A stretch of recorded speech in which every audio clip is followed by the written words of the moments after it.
మీ business విస్తరించాలనుకుంటున్నారా? మార్చి 16-17 హైటెక్స్ లో franchise India biggest ఫ్రో expo. YS Jagan రెండోసారి కూడా ముఖ్యమంత్రి అవ్వాలి అన్న లక్ష్యంతో వైసీపీలో చేరుతున్నట్టు చెప్పారు కాపు ఉద్యమ నేత ముద్రగడ పద్మనాభం. మార్చి 14న ఆయన కిర్లంపూడి నుంచి ర్యాలీగా బయలుదేరి వెళ్లి తాడేపల్లిలో ముఖ్యమంత్రి వైఎస్ జగన్ సమక్షంలో వైఎస్ఆర్ కాంగ్రెస్ పార్టీలో చేరుతున్నారు. ముద్రగడ పద్మనాభం తన చేరికకు సంబంధించి ఓ లేఖను రాశారు. గౌరవ ప్రజానీకానికి మీ ముద్రగడ పద్మనాభం శిరస్సు వంచి నమస్కారాలు.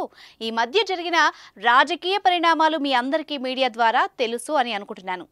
గౌరవ ఆంధ్రప్రదేశ్ ముఖ్యమంత్రి జగన్మోహన్ రెడ్డి పిలుపు మేరకు వైఎస్ఆర్సీపీలోకి వెళ్లాలని మీ ఆశీస్సులతో నిర్ణయం తీసుకున్నానండి.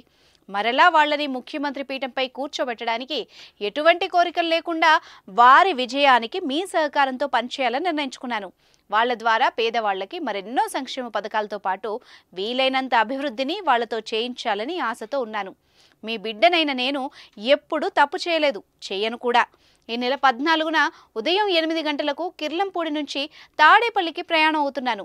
మీ అవకాశాన్ని బట్టి నా ప్రయాణంలో మీరు కూడా పాలుపంచుకోవడానికి రావాలని ప్రార్థిస్తున్నాను అంటూ పద్మనాభం లేఖ రాశారు. అలాగే మార్చి 14న వైసీపీలో చేరేందుకు తాను చేపట్టిన ర్యాలీకి వచ్చేవాళ్లు తమ ఆహారం తామే తెచ్చుకోవాలని సూచించారు.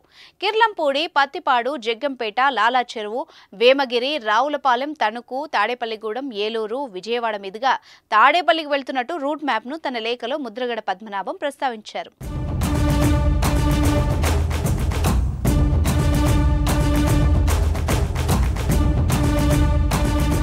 వైసీపీలోకి ముద్రగడ పద్మనాభం చేరిక ఖాయమైనట్టే. అయితే ముద్రగడ వచ్చే ఎన్నికల్లో ఎక్కడి నుంచి పోటీ చేస్తారన్న చర్చ జరుగుతోంది. జనసేనాని పవన్ కళ్యాణ్కు పోటీగా ముద్రగడ నిలబెట్టి కాపు ఓట్ల మధ్య పోటీకి వైసీపీ ప్లాన్ చేసిందని టాక్. అయితే అనూహ్యంగా పవన్ కళ్యాణ్ కాకినాడ ఎంపీగా నిలబడే ఛాన్స్ ఉన్నట్టు తెలుస్తోంది. దీంతో మళ్లీ ముద్రగడను కాకినాడ పంపాలా, లేకపోతే ఆయనకు పట్టున్న నియోజకవర్గాల్లో ఎమ్మెల్యేగా దింపాలా అన్న ఆలోచనలో వైసీపీ పడ్డట్టు టాక్.